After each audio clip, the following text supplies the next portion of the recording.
may see more flooding this evening too. So pay attention to those things. When we give these warnings, we really ask everyone to heed them because they're for your own safety and they're for the safety of our entire community. Now I'll bring up Chief Barbara Tripp. As Mayor has stated, the men and women of Tampa Fire Rescue, Tampa Police Department, and all first responders throughout the city of Tampa have been efficiently working hard overnight. We want to thank all of the first responders in the state of Florida, as well as tackling this storm. We want to remain focused on our safety and well-being of every member in this community. We have responded to over 200 medical and fire-related calls, anywhere from power lines down to burning vehicles, burning homes, and as well as any traffic accident, as well as serious medical calls. We currently are assisting Tampa Police Department with rescuing personnel. We have 4 John boats that's out there as well, continue to do rescue from off of Davis Island as well as South Tampa. We have actually transported multiple people, as the mayor stated, over to shelters for security and safety. We currently reached out to the state for additional resources. We have 4 swift water rescue teams that is staging to assist us. 1 is coming from Orlando, 2 is coming from Virginia, and 1 is coming from Ohio. As Mayor stated, it's not over. We have our high tides that is suspected to be in at 11:01 a.m., and the low tide will not be until 7:13 p.m. today.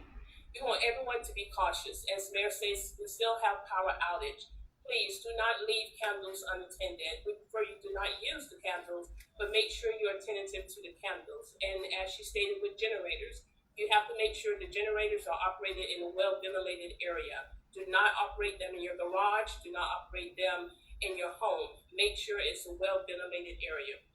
With that being said, we have reached out, and thanks to the Hillsborough County School Board, who's also assisted with us with transporting personnel that have been rescued to shelters. Now I turn it over to Chief Burkhall. It's an understatement to say that our officers and our first responders were busy. They were extremely busy. And several years ago, they were in Northport doing this exact same thing. Unbeknownst to them, years later, they would be doing that in their own hometown. They're prepared, they're trained, they're doing an excellent job. We're out there with 6 boats. We have 3 high water vehicles, and they are working diligently to help our community. Many of our officers, firefighters, paramedics, they continue to show the true hearts of a public servants as they put their own concerns and their own families and their own homes aside to do their public service. Once again, the partnerships that we have with the county, with our other local departments and the state is truly amazing. I was on Kennedy Boulevard earlier, and I saw some resources from Nashville, Tennessee going to Pinellas. So the state of Florida has plenty of resources out here. But I want to urge everybody to stay off the roads. And if you see water, please turn around. Don't drown. High tide is not here yet, so we need everybody to be vigilant. And we also need you to report any suspicious activity or if anybody's in need. If you see something, say something so all of our first responders can do something. Thank you. All right, one more.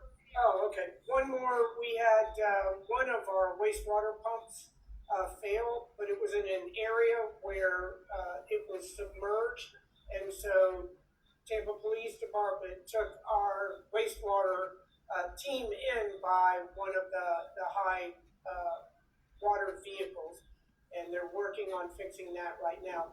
But the water on Davis Island, our high rescue vehicles can't even get on Davis Island. So that's, that flooding was what we had warned everyone about. So the only way we're getting people off the island right now is by boat. Come on up, Rose.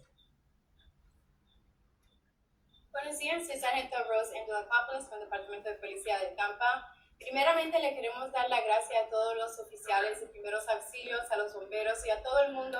So you're listening to the city of Tampa there, just giving us a 6 a.m. update as Hurricane Helene has passed. And again, like every other county or city right now, dealing with some type of flooding this morning. Yeah, right now we're a little over an hour away from sunrise. It's going to